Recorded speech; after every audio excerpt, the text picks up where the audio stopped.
दुनिया भर में करीब 10 लाख से ज्यादा प्रजातियां हैं, जिसके बारे में सोचना भी कमाल लगता है। प्राणी जगत के इस विशाल साम्राज्य को समझने के लिए एक सॉलिड और व्यवस्थित तरीके की जरूरत तो पड़ेगी ही। तो चलिए आज के इस एक्सप्लेनर में देखते हैं कि प्राणियों की संरचना और कार्यप्रणाली का वर्गीकरण आखिर किस आधार पर किया जाता है। आज की इस चर्चा का रोड मैप कुछ इस तरह होगा। 1. Basis of classification, 2. Simple phyla, 3. The worms, 4. Complex invertebrates, 5. Hemichordata और 6. फाइलम कोडेटा। सेक्शन 1 बेसिस ऑफ क्लासिफिकेशन यानी द ब्लूप्रिंट। इतनी सारी प्रजातियों को सॉर्ट करने के लिए वैज्ञानिक एक खास बायोलॉजिकल ब्लूप्रिंट का इस्तेमाल करते हैं। वर्गीकरण का एक सबसे बड़ा रूल है सममिति यानी सिमेट्री। मतलब क्या किसी जीव के शरीर को सेंटर से इक्वल हाफ्स में बांटा जा सकता है। जैसे स्पंजेस एसिमेट्रिकल होते हैं, उनका कोई फिक्स्ड आकार नहीं होता।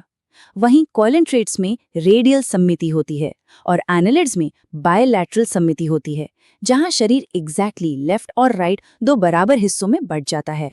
भ्रूणीय विकास यानी एम्ब्रियोनिक डेवलपमेंट एक सच्चा गेम चेंजर है। डिप्लोब्लास्टिक जीवों में बस 2 परतें होती हैं, बाहरी एक्टोडर्म और अंदरूनी एंडोडर्म। लेकिन ट्रिप्लोब्लास्टिक जीवों में क्या होता है? यहाँ एक तीसरी परत जुड़ जाती है जिसे मीजोडर्म कहते हैं, और यही तीसरी परत आगे चलकर जटिल अंगों के निर्माण की नींव बनती है। एक और बड़ा फैक्टर है कोलम यानी बॉडी कैविटी। शरीर भित्ति और आहार नाल के बीच इस फ्लूइड फिल्ड कैविटी का होना या ना होना एक मुख्य विभाजक रेखा तय करता है। एकोलोमेट में ये कैविटी बिल्कुल एब्सेंट होती है, सूडोसीलोमेट में बिखरे हुए पाउचेस जैसी दिखती है, और जिनमें मीजोडर्म से घिरी एक सच्ची कैविटी होती है, बस वही ट्रू कोलोमेट्स कहलाते हैं। इस ब्लूप्रिंट का एक आखिरी और बहुत ही क्रूशियल हिस्सा है नोटोकॉर्ड। एम्ब्रियोनिक डेवलपमेंट के टाइम मीजोडर्म से बनी ये रॉड जैसी संरचना पीठ की तरफ उभरती है। बेसिकली यही वो अल्टीमेट फीचर है जो प्राणियों को ठोस रूप से कॉर्डेट्स और नॉन कॉर्डेट्स में स्ट्रिक्टली डिवाइड कर देता है। सेक्शन 2 सिंपल फाइला, पोरीफेरा और सीनेडेरिया। चलिए अब इन बायोलॉजिकल रूल्स को एवोल्यूशन की सीढ़ी पर लागू करते हैं, शुरुआत करते हुए सबसे सरल बहुकोशिकीय प्राणियों से। यहाँ हमारे सामने है फाइलम पोरेफेरा, जिन्हें आमतौर पर स्पंजेस कहते हैं। इनमें बेसिक सेल्यूलर लेवल का ऑर्गेनाइजेशन होता है, पर इनका सबसे अनोखा फीचर है इनका वाटर ट्रांसपोर्ट सिस्टम। पानी ऑस्टिया से प्रवेश करता है, स्पॉन्जोकोल में जाता है और ऑस्क्यूलम से बाहर निकलता है। यही उनके खाने और सांस लेने का मेन जरिया है। आगे बढ़ते हैं फाइलम सिलेंटेरिया की तरफ। यहाँ से एक तरह के विकासात्मक हथियारों का आना शुरू हो जाता है। इनके स्पर्शकों यानी टेंटैकल्स पर सिनेडोब्लास्ट या नेमाटोसिस्ट कोशिकाएं होती हैं। ये स्टिंगिंग सेल्स शिकार को पकड़ने और सेल्फ डिफेंस के लिए एकदम सटीक हथियार का काम करती हैं, जैसा कि इस डायग्राम में क्लियरली दिखाई दे रहा है। सीडेरियंस की एक और कमाल की बात है इनके अलग अलग बॉडी फॉर्म्स। ये एक जगह रुके रहने वाले सिलिंड्रिकल पॉलिप और आज़ाद तैरने वाले मेड्यूसा के बीच रूप बदलते रहते हैं। मेड्यूसा फॉर्म बिल्कुल किसी अम्ब्रेला जैसा दिखता है, जिसे फ्रीली स्विम करते हुए देखा जा सकता है। ऑरिलिया यानी जेलीफिश इसका एक बहुत प्रचलित उदाहरण है। सेक्शन 3 द वर्म्स, प्लैटीहेलमिन्थिस और एस्केलमिन्थिस। इस एवोल्यूशन के सफर में अब क्रिमियो यानी वर्म्स पर आते हैं, जहां इंटरनल बॉडी स्ट्रक्चर में बड़े और सिग्निफिकेंट बदलाव शुरू होते हैं। फ्लैटवर्म्स और राउंडवर्म्स को कंपेयर करके इस प्रोग्रेशन को और भी इजीली समझा जा सकता है। फ्लैटवर्म्स डॉर्सोवेंट्रली चपटे होते हैं, एक होलिमेट होते हैं और इनका पाचन तंत्र अपूर्ण होता है। पर राउंडवर्म्स एक बड़ा स्टेप आगे निकल चुके हैं। इनका आकार गोल होता है, इनमें सूडोकोलम मिलता है और इनका डाइजेस्टिव सिस्टम पूरी तरह से विकसित होता है, जिसमें मुख और गुदा दोनों होते हैं। सेक्शन 4 कॉम्प्लेक्स इनवर्टेब्रेट्स, एनिलिडा से लेकर इकाइनोडर्मेटा तक। यहाँ से ऑर्गेनिजम्स और भी ज्यादा जटिल होने लगते हैं, जहाँ ट्रू बॉडी कैविटीज और ऑर्गन सिस्टम लेवल का ऑर्गेनाइजेशन मिलता है। इस ग्रुप में एनिलिड्स आते हैं, जो अपने स्ट्रांगली सेगमेंटेड शरीर के लिए जाने जाते हैं, और फिर आते हैं आर्थ्रोपोड्स, प्राणी जगत का सबसे विशाल फाइलम। प्लैनेट पर इनका एकदम वर्चस्व है, और इसकी सबसे बड़ी वजह है उनका मजबूत काइटिनस एक्सोस्केलेटन और जॉइंटेड अपेंडेजेस।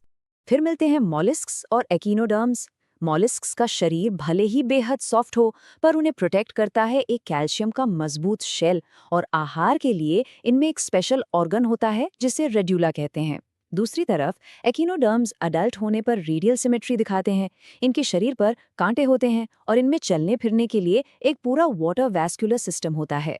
स्टारफिश इस श्रेणी को बेहतरीन ढंग से समझाती है। Section 5 hemichordata the connecting link. सबसे एडवांस्ड एनिमल्स तक पहुंचने से ठीक पहले एक बहुत ही यूनिक और दिलचस्प मरीन क्रीचर्स का ग्रुप आता है जिसे हम हेमिकॉर्डाटा कहते हैं। एक लंबा वक्त था जब हेमिकॉर्डेट्स को चॉडेट्स के अंदर ही रखा जाता था, पर एक्चुअली ये मरीन वर्म्स का एक बिल्कुल अलग फाइलम है।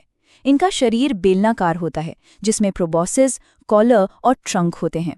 इनका सबसे की फीचर है इनका स्टोमोकॉर्ड। ये कॉलर रीजन में मौजूद एक छोटी सी संरचना होती है जो दिखने में बिल्कुल नोटोकॉर्ड जैसी लगती है, पर होती प्रारंभिक है। और ये सारी बातें एक बहुत ही लॉजिकल सवाल उठाती हैं। आखिर वो कौन सी बिल्कुल सटीक विशेषताएं हैं जो किसी ऑर्गेनिज्म को सीधे फाइलम कॉर्डाटा की लिस्ट में एंट्री दिलवाती हैं? Section 6 phylum Chordata and vertebrates. तो चलिए एनिमल किंगडम के इस सबसे उच्चतम फाइलम को अनपैक करते हैं और इनके डिफाइनिंग फीचर्स को देखते हैं। किसी भी जीव को अगर कॉर्डेटा की श्रेणी में आना है तो उसके लाइफ साइकिल में 4 चीजों का होना जरूरी है। एक नोटोकॉर्ड का होना, एक डॉर्सल हॉलो नर्व कॉर्ड यानी खोखली रज्जू, फेरेंजियल गिल स्लिट्स का जोड़ा और एक पोस्ट एनल टेल यानी गुदा के पीछे एक पूंछ। ये 4 स्तंभ हैं जिन पर कॉर्डेट्स का अस्तित्व टिका है। ये टेबल उन एग्जैक्ट डिफरेंसेस को क्लियर करती है जो कॉर्डेट्स और नॉन कॉर्डेट्स को अलग करते हैं। जैसे नोटोकॉर्ड सिर्फ कॉर्डेट्स में होती है और नर्व कॉर्ड कॉर्डेट्स में डॉर्सल और खोखली होती है, जबकि नॉन कॉर्डेट्स में वेंट्रल और सॉलिड होती है। ये रैपिड रिवीजन बोर्ड एग्जाम्स के लिए बिल्कुल क्रिस्टल क्लियर होना चाहिए। कॉर्डेट्स के ही अंदर वर्टेब्रेट्स को एक मेजर एनाटॉमिकल माइलस्टोन के आधार पर आगे डिवाइड किया गया है। जबड़े यानी जॉज का होना या ना होना। अग्नाथा ग्रुप में जबड़े नहीं होते, जिसका उदाहरण है साइक्लोस्टोमाटा, और ग्नाथोस्टोमाटा में जबड़े होते हैं। और इसी बड़े समूह में मछलियां, एम्फिबियंस, रेप्टाइल्स, पक्षी और हम मैमल्स आते हैं। तो चलिए इस पूरे बायोलॉजिकल मैट्रिक्स का एक quick step by step revision कर लेते हैं। पहला स्टेप, सिमेट्री और जर्म लेयर्स की पहचान करिए। दूसरा स्टेप, कोलोम की जांच। तीसरा, सेगमेंटेशन देखिए। और चौथा स्टेप, किसी भी जीव को कॉर्डाटा मानने से पहले उसमें नोटोकॉर्ड की पुष्टि जरूर कर लीजिए। इस एक्सप्लेनर को एंड करते हुए एक बेहद उत्सुकता जगाने वाली बात, अगर इंसान जैसा कॉम्प्लेक्स वर्टिब्रेट इन्हीं बेसिक ब्लूप्रिंट से इवॉल्व हुआ है, तो इसका सीधा मतलब है कि हमारे एम्ब्रियोनिक डेवलपमेंट के दौरान उन सरल फाइला की कुछ पुरानी झलक आज भी कहीं ना कहीं छिपी होगी। ऐसी कौन सी एंशिएंट एनाटॉमिकल स्ट्रक्चर्स हैं जो एम्ब्रियो स्टेज में कुछ पल के लिए दिखती हैं, इससे पहले कि हम पूरी तरह इंसान का रूप लें?